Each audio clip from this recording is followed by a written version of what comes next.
Hi, everyone. I have Stephen Hughes with me here today. Stephen, you sell real estate 30 to 40 minutes north of Salt Lake City, Utah. Yes? Correct. And you work a very unique niche market, which is probate. Mhm. And you do really well in that market, and I thought it would just be amazing for you to share some of your wisdom with the viewers on that side of real estate, how you get business, what are some of the important tips you can give, or even like scripts you use for the viewers that are out there interested in probate. Stephen, let me start by asking you, how long have you been in real estate? Since July of 2020. Okay, so it's going to be 4 years next month. Mhm. And how many transactions did you close in 2023, last year? I think 73, 74, something like that. Wow, amazing. So 4 years in the business. And would you say what percentage of those transactions were probate? I would say the percentage that was probate was, I'd have to look at it. Not quite a third, but a little more than a fourth. So it's somewhere in there. Probably like high Okay. 20%. Okay. And the remainder were what? The remainder were my other niche is I do manufactured and mobile homes, so there's a fair amount of those on there, Yes. or it's just what I call general real estate, which is residential. I don't do commercial, which of course, general real estate can come through a lot of different methods, right? And that's one of the reasons, of course, I'm in your coaching. It's like FSBOs, expireds, SOI, and some other things. Okay. Okay.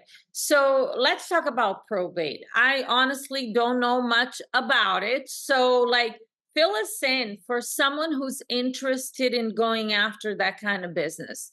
Give us some. Yes. Yeah, so probate is kind of this, really interesting area in real estate, and of course, I have to do the disclaimer that what I'm about to say is not legal advice and that I'm not an attorney because it does tie into some legal matters. Mm-hmm. Essentially, probate is a legal process that comes about if you do not have a person's estate set up in a trust of some sort, so there's a process to liquidate the estate, to pay off any debts, or to, of course, distribute any monies left over to heirs. And Mm-hmm. there's lots of different caveats to this. And some of it ties into people before they pass away, but a lot of it ties into people after they are deceased. So the thing is, when people end up downsizing, like before they're deceased, they move into assisted living or like a condo, they end up selling the house. If Mm-hmm. there's been a death, well, the family, 99% of the time, sells the house, and that can come about in a variety of ways. There's a lot of demographic studies, and you can see some of this online, that is showing the trajectory of the aging population, meaning that we have more and more people turning 65 and over the age of 65. Well, 70% of the nation's wealth is held by people in those generations. We're talking about baby boomers, some really old Gen X, and then what little bit is left of the silent generation. And again, the stats show they sell the house. So that's kind of just a quick overview. And I could Mm-hmm. talk a lot, but it's best with me because I'm verbose at times and things like this. If you keep asking me questions, that way the audience is, entertained and engaged. Yes. So we understand these properties are going to be sold. How do you get those listings? Yeah, it's through a couple of ways. There's some direct mail, but the direct mail really does not convert. It's more of just like a touch, almost like a pre call touch or a follow up touch. We do call these leads on a dialer. You call the executor or personal representative, we call it in Utah, or you, if they're still alive, you talk to the senior or like a kid. So cold calls. And then there's some networking groups I go to, and I have what I call resource partners, not referral partners. For example, I did a transaction earlier this year that came from a funeral home. Okay. So It's a lot of old school marketing where you are going to network meetings and you're talking to people in the industry, such as senior placement agents, attorneys. That is part of my business as well as networking with attorneys or some of these other senior businesses like estate sales, or I mentioned the mortuaries, funeral directors, that sort of thing. And really, one of the more effective ways has been getting on a dialer and calling people. And that Mhm. comes from several different lead sources. Because again, probate is like this macro niche, and there's lots of sub niches in it. And I cross over into some of those sub niches. Okay, so what are some of the sub niches? Yeah, so probate again is referring to a certain type of legal process, but you do have people who just inherit a property after a death. And we would Yeah. just call that like an inheritance or a trust sale. Sometimes people have guardianship over their parents, and their parents end up moving into some sort of assisted living or memory care or other 55 plus community, and they end up selling the house. All of those are, in my opinion, sub niches of probate, and they come from different types of lists. There even is a thing called pre probate, which I don't directly advocate for. It's basically an obituary lead where you're Mhm. calling homes where someone who was on the deed passed away. Some people do that. I don't, for various reasons, but that's another example of a sub niche within the probate area. Mhm. Another one is just senior transitions, which is essentially, if you've heard of the SRAS designation from NAR, senior real Mhm. estate specialist, that downsizing and transition stuff is part of that as well. Mhm. Stephen, just curious, why don't you go after the pre-probate? What's your reason? Um, a lot of it is the timeline of grief. Calling people, even if you do a circle prospecting script, which you can do, um, you're running the risk of hurting your reputation. You know that you're going Mm, after. Oh, you called my grandma after my grandpa passed away. It's really touchy, and sometimes those lists are not just old people. Sometimes it could be a child that passed away. yeah, you don't And for know. some reason, it got mixed up even though they're not in the deed. It's you just the last thing I wanna be accused of is calling someone and they put 2 and 2 together because they will, 'cause I probably wouldn't be the only one calling. They'll think, "Oh, they're calling because my 11-year-old was in this accident," and I just don't wanna be that person. Yeah, got it. Understand. Agree 100%. Stephen, where do you get the information for the people that you are calling or you're sending direct mail to? Yeah, so a couple places. Like I said, I get it through networking. So some of these resource partners have people for me. I do own a estate sale company, so sometimes it comes through that way. The other way is I do buy leads from a couple places. Mhm. There's a company called foreclosuresdaily.com. Now it doesn't include the numbers, but oh my goodness, I got to talk about espresso agent because I do use espresso. I'll take their leads and I run it through the neighborhood search, and I pay for the premium leads and I get the numbers. It is significantly cheaper. I pay like 3,500 a year for those, but if I went to a couple of their competitors, it'd be about $20,000. Wow. Yeah, Okay. yeah, because they scrub the numbers, but it's just a long conversation and talk about how I come to find that out. And I even do like likely to sell and like empty nesters through uh, Mm.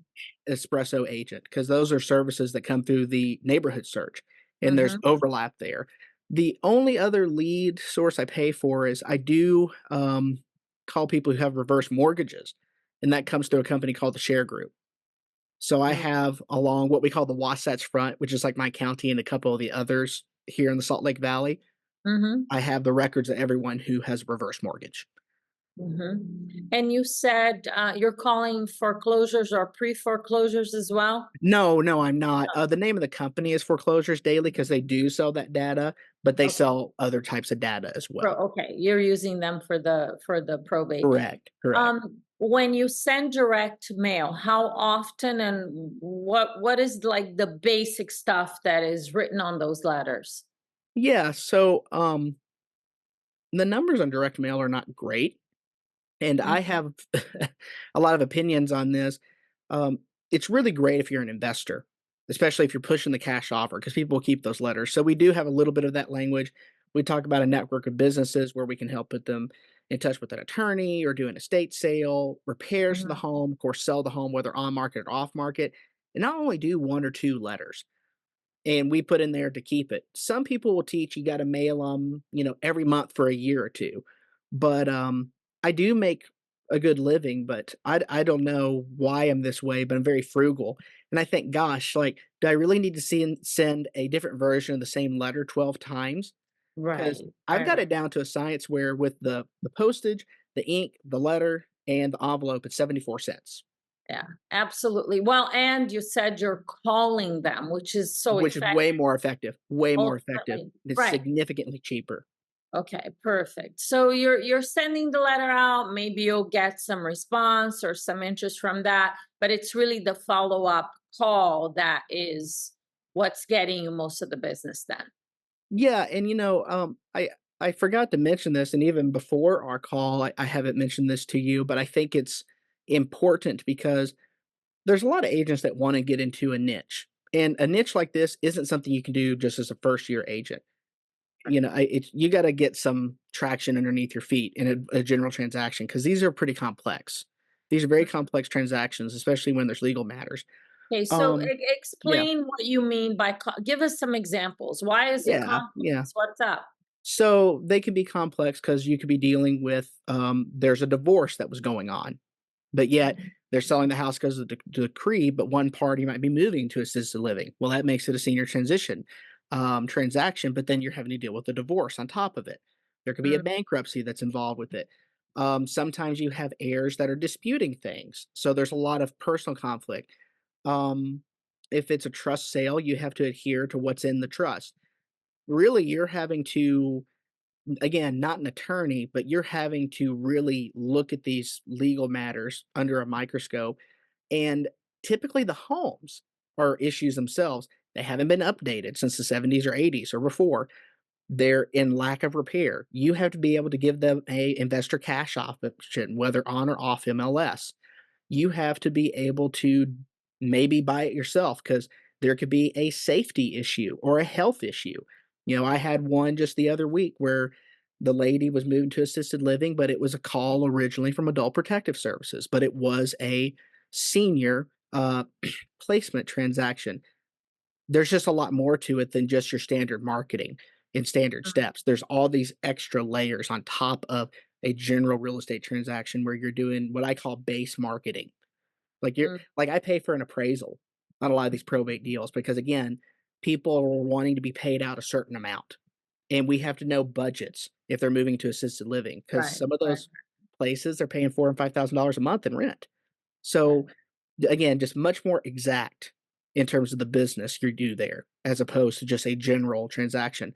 One of the things I wanted to mention is I do get some of these leads, funny enough, from FSBOs and expireds. Mm, So mm, sometimes it comes up on the call, and then I'm able to switch kind of the script and say, "Oh, mhm. well, have you done this and this and this?" Then all of a sudden, it's like, "Oh, I really do sound different from another agent." Yes, So yeah. I wanted to mention that as well because it's been Um, beneficial for me. I know you had mentioned to me when we spoke a few weeks ago about the estate sale company that you own. Do you think that in what way does that help you in with the probate business? Yeah, so, the estate sale, we're talking about personal property, so it's like, clothes, furniture, jewelry, cars, all that. Well, when they have moved out and they have the downsize, it has to be liquidated or sold, or if there's been a death, it just has to be. There's a lot of people are overwhelmed by it. The Right, thing is, it's significantly better for families to either do it themselves. Sometimes we suggest that, pretty rarely, it just depends on the content. Or you hire a company to come in, organize a sale, and then even do donations for stuff that's left behind and even a clean out to get it market ready. And the thing right, is, the client, the heirs, or even the seller, just again depends on the situation, they end up making money off of it as opposed to I called 1-800, drop a trailer in my driveway and they just threw stuff away. Well, they just had a loss for the whole property. So right, they end up making more money. It preps the home to be put on the market. And what we have found is that's one of the first steps that happens before the home goes on the market. So it's another lead source. But I also started the company because of some frustrations with the estate sale side of things to where it mm. made sense for me to keep it in-house. Stephen, how did you get into this business? Like, you don't just randomly? Like what led you to actually start working this niche? Funny enough, it was an expired call back in 2021. Wow. Which you haven't heard this story. If people go to my YouTube channel, they'll probably hear it in a couple of videos, but I had made calls to this guy named Ben. His home been on the market twice. And I was like, why didn't this sell? And of course, this is 2021, hottest sellers market in the history of the world. And Right. I just didn't get it. Well, I talked to him a few times, and it was obvious that he had some early dementia, and he was falling down the stairs. He was a veteran. Now, at this time, I hadn't done any of this type of stuff. And I talked to my broker at the time. I called people in the state, and no one was doing it. No one was doing it. And it's still kind of that way. There's now some people trying to break into it, but they don't have some of the systems I have developed. But through that process, he ended up revealing to me that his daughter was helping him. I said, Mm, "Well, do you think I could talk to your daughter?" Because I had to follow up with him.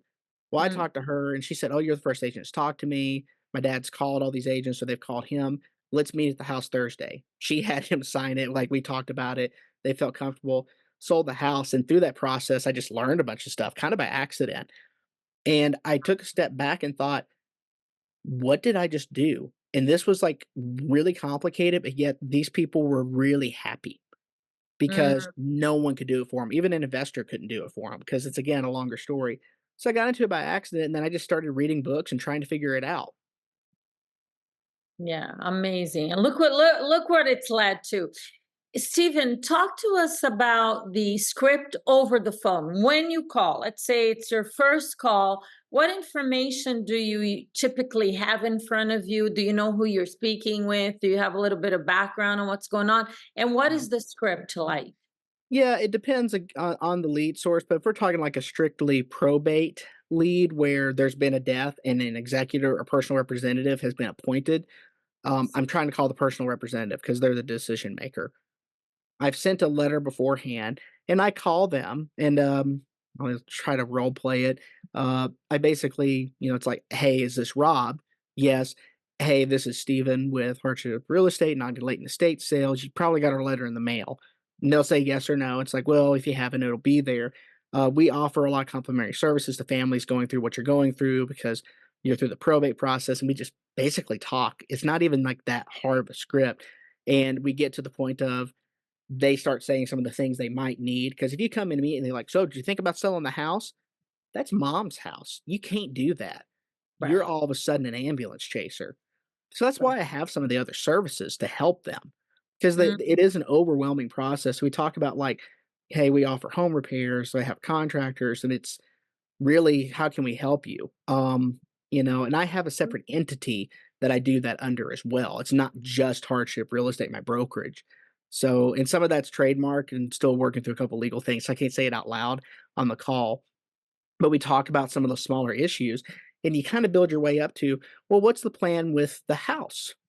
And they'll mm, tell you all kinds of things. There's objections there like, we're going to rent it.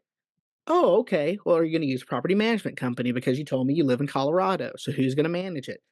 They end right. up never renting it, or it's like, "Oh, a family member's gonna buy it." Less than 1% of family members buy these. They like 99% of the time, really, and this is tracked. Reverse mortgage people did way really much better tracking on this than realtors or NAR or anybody. They sell the home, and it's a follow-up game. Right. "Hey, you're still in the process. Are you still looking at getting that electrician over?" We do charge less for the estate sale. If I can get them to do the estate sale, I get the listing. But Mm, it's a very unique business that not everyone would follow. The biggest thing is, as if I were giving advice to an agent that got into this, is start off trying to figure out what they need and then get your resource partners to do it. You don't have to do it in house. mhm, And then eventually build up rapport and trust to talk about the house, but you can't come out the gate.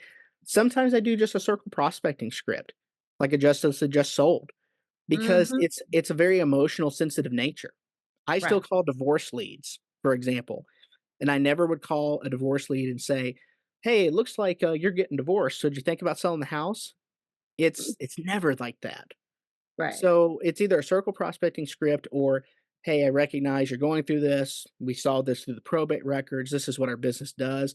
We provide a lot of complimentary services to families to help you through this time, but you never leave with the house," because it is a little insensitive. Mm-hmm. Yeah. Stephen, you mentioned there's quite a bit of follow-up. Are you able to tell us, like, on average, how long it takes? I don't know if you've tracked this or not, from the initial contact until you actually list the property. Um, I don't know if I have a solid number for myself, but I have tracked it in terms of just like what happens in the probate process. If it is a probate process, it's about 4 months that they sell the house after Mhm. filing. Pretty So average. I guess it depends on when do you contact them. In that 4 months is not that bad. It's really No, not it's that really not.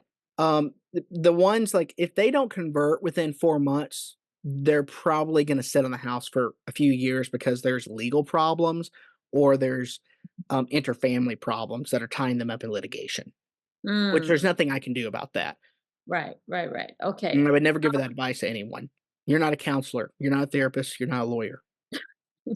Exactly. Yes. You have your things that you're focusing on. Stephen, I gotta ask you because you mentioned also you work with manufactured homes and Mhm. you closed over 70 transactions last year and you joined Sales X training, I think maybe, I don't know, a few months ago. It's Yeah. been a couple of months. Why? Um, so it's like we'll talk about the manufactured one, and then I'll talk about why I'm in your coaching. Okay. The manufactured stuff, it's, something I picked up at the very beginning of my career because we are allowed to sell them on our MLS, whether they are on land or off land. Our MLS considers it a house, and at the time, again, no one was really focusing on them other than, like, 2 people out of 18,000, and I ended up doing it off a FSBO call. It was a FSBO call. They were flippers. They flipped a mobile home in a 55 plus park, and I talked to him and met him in person, and I remember, and this is a repeat client, we've done a few deals, Eric, he goes, "You ever sold one of these before?" I said, "No, I haven't, but everyone in my office says I shouldn't do it, and I don't like that, so I'm gonna do it." And he said, "I really like that," I and they love that and I told him. attitude. Yeah, Tell they me I loved it. shouldn't, and that's when I'm gonna prove you wrong. Yeah, well, the thing is, it upset me because there was a lot of these people who weren't getting good advice, and that's a whole separate conversation where they were getting scammed by people, in Mm, certain ways. A lot of realtors were using incorrect paperwork, really unknowledgeable about financing. I literally am the number 1 person for that in Utah now. Like, even our local association of realtors legal hotline will refer people to me to ask questions about it. You amazing. know? I keep doing it because it's underserved, and I it basically just comes to me. The only way I prospect manufactured homes is I'll call FSBOs every now and then. I don't even do it all the time because 'cause I'd rather focus on real property, but it just comes to me. And I do charge a higher percentage. I'll say it out loud, I charge about 10% to do those because they take 2 to 3 times as much effort to sell, and I Mm, had to develop stuff that, other people don't have. And so mhm. it's like, if you want that level of service and from me, who literally is the best in the state, this is what we charge. And Yeah. no everyone's just like, "Yeah, that makes sense." I really don't get pushback on it. It's In terms of why I amazing. joined your training, so because I sell so many homes, I've been in these niches, they sometimes do overlap with FSBOs and expireds. And even if they don't, the objections in these things still the objections for those lead sources still come up in normal transactions. They just do. And for me, I wanted to have control more on what clients I could pick because sometimes I'm at the mercy of referrals. Mm, Now I still get them, but that could just turn off. But I right. know if I put forth effort, I can get something in return. Mhm. Also, it was out of frustration of other agents. Like, I'd see some random agent list a house in my neighborhood. I'd look them up. They've sold 0 homes. Now, I mean, everyone's gotta start somewhere, and I'm not against that, but I'm like, but you know how many times I've seen that and then they never pick up their business or they all of a sudden are out of the business? I've said it Mm, so many times. I said, "I'm tired of cousin Tiffany getting a right, listing and right. getting paid when they don't offer a high level of service." The appointment I have today, I think, is like that. Cell phone pictures, no written description on the MLS. Obviously didn't even do a CMA. I mean, because Wow. it's like $45,000 overpriced, which is And this, really by the bad in our way, market. just so everybody knows, you called this morning an expired listing and you set an appointment. You're going on it after this interview today, and you said it's like half a block away from Yeah, from yeah. yeah. Yeah, it's like a block and a half from me. So I Yeah. walked over there at like 6:30. I dropped some stuff at the door, and then I called him at 8. Yeah. But it was because of seeing that. Because 'cause I'll tell you, and this might relate to another conversation we had, and I think a lot of people see this. I really consider myself full-time and a professional, and I've developed stuff a lot of my competition hasn't. Yes. And when I first got into the business, there were times where I'm like, "Well, why shouldn't someone just sell on their own? Why shouldn't they Mhm. just save commission? Am I really doing anything more?" But now because of the way I have developed unique marketing, I have developed unique systems, I have a name and all this stuff, I'm like, honestly, I'm like 1,000% sure that it will sell with me if they follow my advice and do my system. And I'm tired of, 90% of the people out there not being good at the profession. Yeah. So that's part of what my motivation is. Yeah. It my wife says I'm a type A or red personality. I don't know what those mean, but that's like what she says. Maybe that relates to someone who's listening. Yeah. Stephen, just because I think the people listening may be curious, when you say give us just a couple of examples, obviously not too much detail because I'm sure there's a lot going on. But when you say follow my system, I develop systems. Give us some examples of what you're referring to. Yeah, so if you're talking about, like, if a client, Well, works yeah, with let's me. say an expired listing, for example, right? The Mhm, one you're going on today, and I know you've been after more expireds and FISBOs and you've listed them. And I remember you said to me what you like about it is just to have more control and consistency. I mean, you could pick up the phone any day, mhm. call an expired FISBO, you have an appointment. So being able to get that business on demand like that is really fun. So, what would be or your systems for getting this expired listing sold? Yeah, so, a lot of expireds and even FSBOs, they think it's just the sign in MLS. And Mm-hmm. then even the professional photos, people are starting to think, "Oh, anyone can do that." Like, the cat's kind of out of the bag on that. For Mm, me, even for me, I'm like, "Well, what more do I do?" So for what I do is stuff that a lot the other agents in my market won't do. Um, some of those examples are, yeah, I post on Facebook Marketplace and Craigslist. Like, less than 10% of the agents in my market do that, which mm, is shocking because I have sold a couple things off Craigslist. I have, because I saw it there, they didn't see it through Zillow or MLS. You just have to get that exposure. I'll do some direct mail, but it's not postcards. Postcards don't convert as well as a letter in a handwritten envelope. I have a YouTube channel that gets about 40,000 views a month. There's only about 6 agents in our market that have YouTube channels that actually get traction. The ones that are bigger than me, they're focused only on buyers, whereas mm, my stuff is either all about my niche or promoting a listing. mm, So that's something that's different, and again, we do generate traffic through it. Calling neighborhoods through circle prospecting, that's mm. another thing. I mean, that's in your coaching, and it's very true because no one's doing it. I Right. talk to some people and agents never talk to them. Another thing I do, of course, is the pictures and video. I kinda mentioned that. I will pay to do what's called like a pre-certified home, where I'll Mm, do an appraisal and even a home inspection, okay. and Yeah. all that up front. And I actually have in my presentation a breakdown of where all the money for the commission's going. It's like there's insurance, Amazing. there's these marketing costs, and honestly, there's some transactions between the appraisal and everything else where there's some I've put up 3 or $4,000. Now, some of that ties into probate where I've had to front the money for an attorney retainer. Right. And Right. and and every deal is a little different because it's negotiable and all that jazz.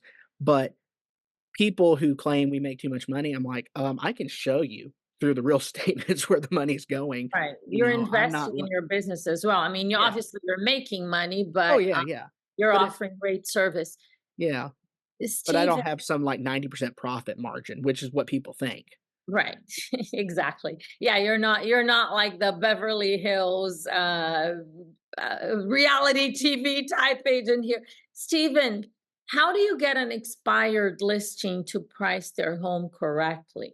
Because a lot of agents I've heard over the years, well, expired list is a waste of time. They were overpriced. They're never going to lower the price. What do you say to that?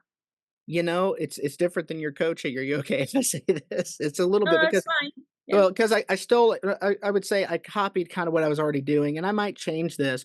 Um, I tell them a couple things. There's 2 things. I'm like, "Hey, I did a CMA, Yes. and we can talk about the CMA," and, I go through that whole thing.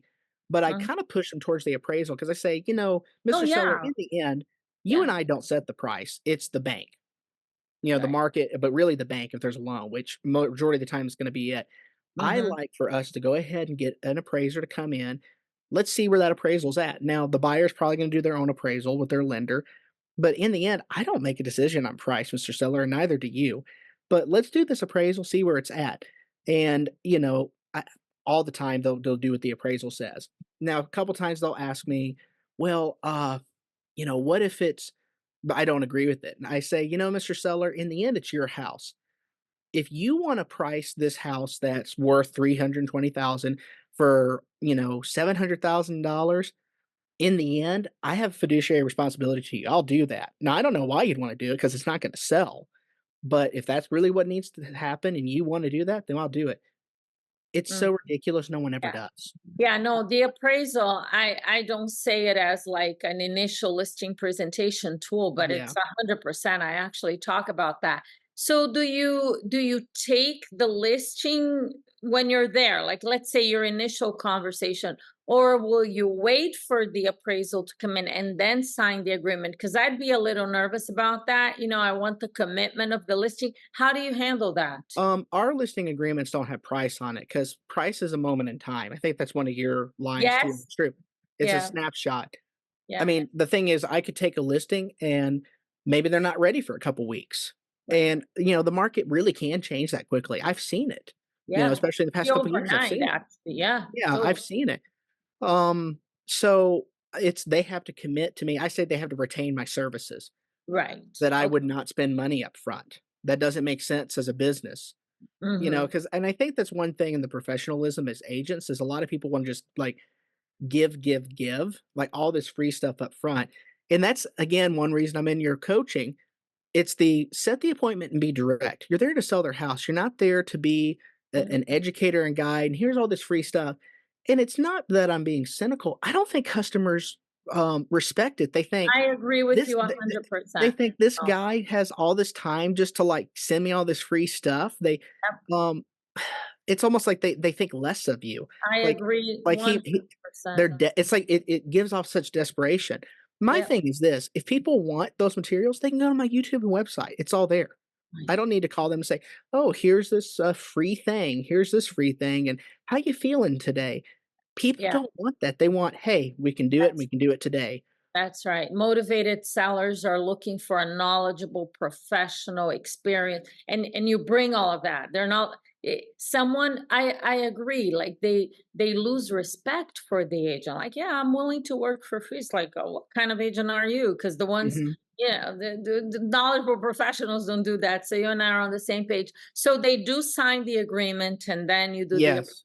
And would you say most of them, they go along with the appraisal, no issues? If you Every time understand it so far, correctly. it hasn't Yeah, happened to me, yeah. where they've been mad about the appraisal. If anything, sometimes the appraisals are I still feel a little high because we're I in a was gonna declining ask market, you about that. Does and that ever happen? it's Yeah. it's an adjustment I'm having to make because the market has shifted.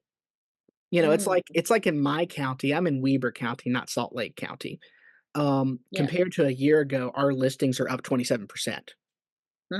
Wow. Yeah, in terms of number of active listings, and the Okay. days on A market's lot of only, inventory. extended as Yeah. well. Our MLS quote said, "These are indicators that Weber County will become a buyer's market." Mm, So mm, it's a little easier to have that conversation because I can show those stats that, "Hey, I know we have the appraisal at this price, but if you really want traction, let's price it a little lower because it's gonna create interest," and maybe you do get multiple offers, which has happened. I did that, back in March on a probate. We priced it a little under, and, oh my gosh, I got 7 offers in a week in 2024, mhm. which is shocking, but it works. Yeah. Stephen, are you calling for sale by owners and expired listings regularly? Now you're in my coaching, so fingers crossed you're Y gonna say yes, yes. So every morning at 8 o'clock. So my schedule is I wake up around 6-ish. I just kinda wake up naturally. Make some coffee, do a couple of like menial things, kind of wake up. Then I'll go on a 3 mile walk where I read scriptures. I'm a musician, so I'll score study, like looking at Oh. music, sheet music, and I'm always like reading some other book, that's somehow related to my business. Like I'm reading one probate book and I'm reading one about downsizing for seniors at the moment. Mm-hmm. Few minutes before 8, like, probably 7:50 or so, get back into the house, set up, and right at 8 o'clock, boom, it's the new expired. Then it's the new FSBOs. Once or twice a week, I'll call all the old FSBOs that have not picked up the phone yet. And, of Mm-hmm. course, if there's any follow-ups, that happens as well. And then after that, it's, these various lead sources, which um, I would just say it's called like circle prospecting because the circle prospecting script is used on a lot of those. So Mm-hmm. that's pretty much it, and it's about 3 hours in the morning. I need to get Mm-hmm. up to 4 hours. It's just a little tricky for me. Well, 3 hours is good. Yeah, little by little, you'll get up to four. Stephen, what would you say is like one main thing you've learned in my coaching? You mentioned something to me when I spoke with you last week, but I wanted to just like, what's one thing that you feel like, this has had an impact? This is really, really cool.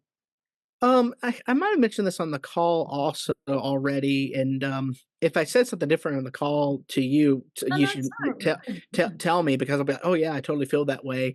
But the biggest thing for me is really just being direct and asking for the appointment on the That's first exactly what call. you said to On the me. first Yeah. call because, um, I've done the pipeline thing. Now, I'm not against pipeline. It is a real thing, but there's so much of, "Hey, go talk to someone, make it a lead, put it in the pipeline, follow up with them 12 months or 24 months or 36 months, and eventually you'll have this amazing database of referral business." I'm not against that. I mean, like I said, the probate stuff and all that, I get business from resource partners in a database, but it's not immediate. And Right. I don't know how someone who starts off makes a business like that in under 3 years. I don't think it's possible.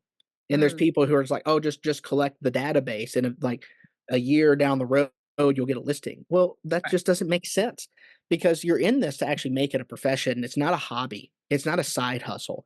It's, Right. again, a problem in our profession where people wanna treat this like a side hustle. No, this should be a full-time profession. You need to treat it that way. Yeah. So that's the biggest thing. It's like, wow, there's the energy here and the scripts that are, "Hey, you're wanting to sell the house, let's meet today." Like, seriously, what the heck are you waiting for? Exactly. I Like, love there's that no so much. You reason to know wait. how passionate I am about this. So yeah, it's awesome.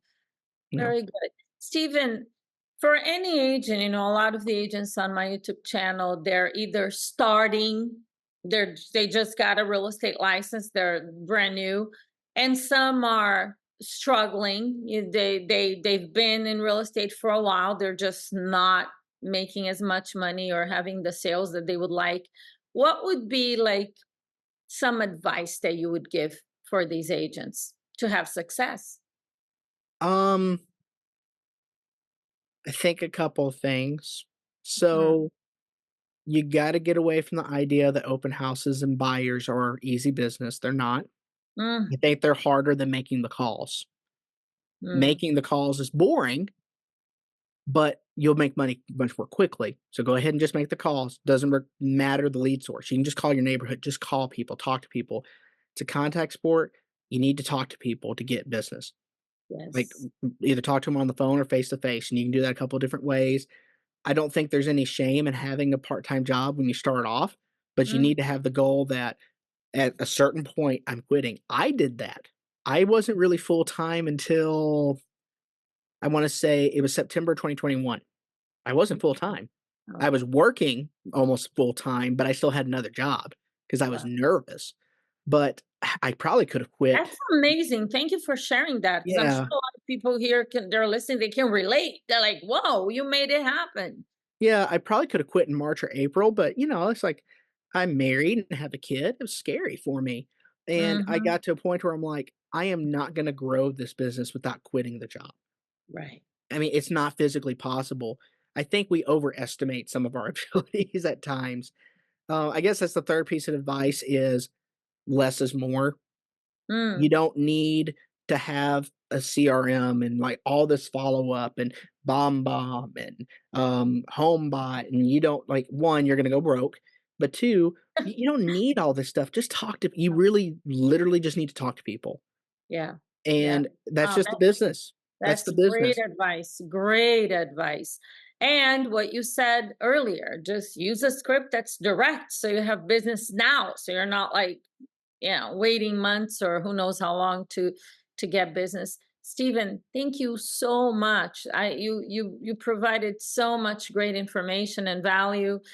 Stephen Hughes, outside of Salt Lake City. What's the county again where you're in? I live in Weber County, which is We like the greater Ogden metro area, but it's about 40 minutes north of Salt Lake City. Okay, perfect. So you're looking for a great real estate agent in that area. Stephen Hughes is your guy. Stephen, thank you so much. Anybody with any questions, comments, put them below. And thanks for watching. We'll see you all soon.